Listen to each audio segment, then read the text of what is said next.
Welcome to the deep dive. Today, we're tackling something super relevant.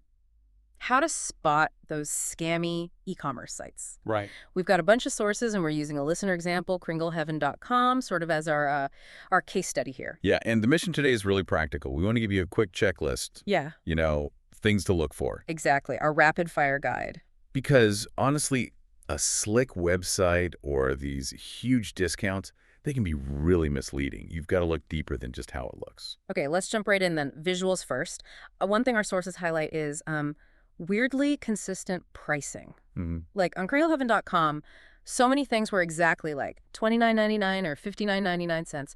Why is that specific pattern a flag? Well, it often suggests they're just using automated templates. They're not actually thinking about individual product value. It's more about bulk pricing, low effort, aiming for quick sales volume. It kind of screams that the owner isn't really involved with the inventory or logistics. Makes hiding stolen goods easier later, too. That makes a lot of sense. Okay, while we're talking basics, the URL bar, that little padlock, the SSL certificate. Absolutely non-negotiable. If it says not secure, just leave. Don't even think about it. Right. But what if it does have the lock? What's the very next thing you check, like immediately? Go straight down. Look at the footer of the page. The basement, basically. The footer, okay. A missing identity there is a huge warning. We saw this with Kringle Heaven. Couldn't easily find terms of service, a privacy policy, definitely no real company address. And why is that so bad?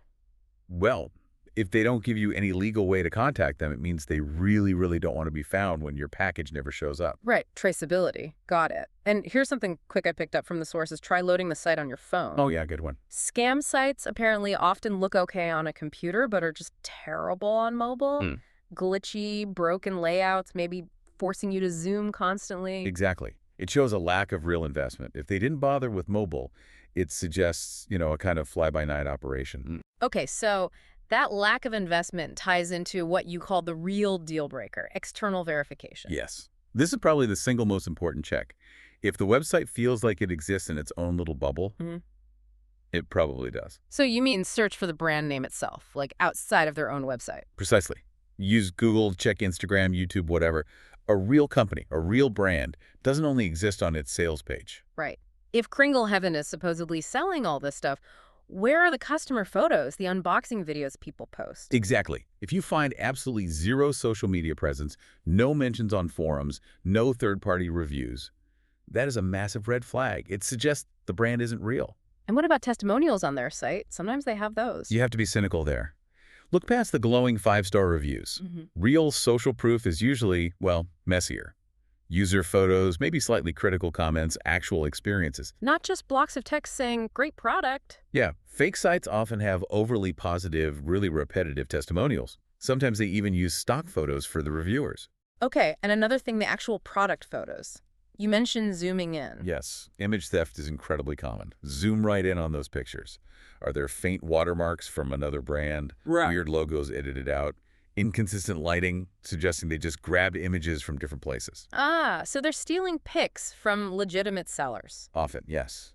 Taking good product photos is expensive. Stealing them is free. It's another sign of a low-effort scam. Okay, let's talk about the checkout process itself, the money part. Right. Transactional red flags. Be wary of a really aggressive checkout. Do they push you to pay super fast? Like, lots of pressure tactics. Yeah, or if they suddenly redirect you to some weird, unfamiliar payment page instead of, standard PayPal or a proper credit card gateway. That sounds sketchy. Why did they do that? It often bypasses standard buyer protection. They can get you to pay through some obscure processor they control.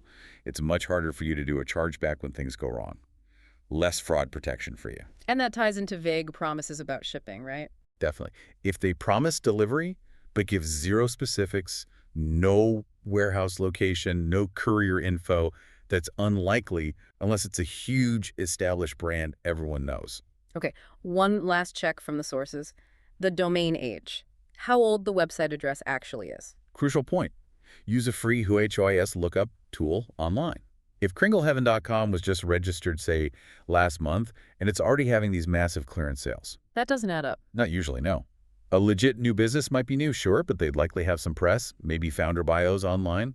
Scam sites are usually brand new and totally anonymous. Okay, so pulling this all together for the listener, the main takeaway seems to be A fancy website is easy to fake. Deceptively easy. But a real company footprint being traceable, having external proof, using standard processes that's much harder to fake, the real test is always, does this company actually exist outside its own sales pitch? Spot on. And that brings up a bigger thought, you know.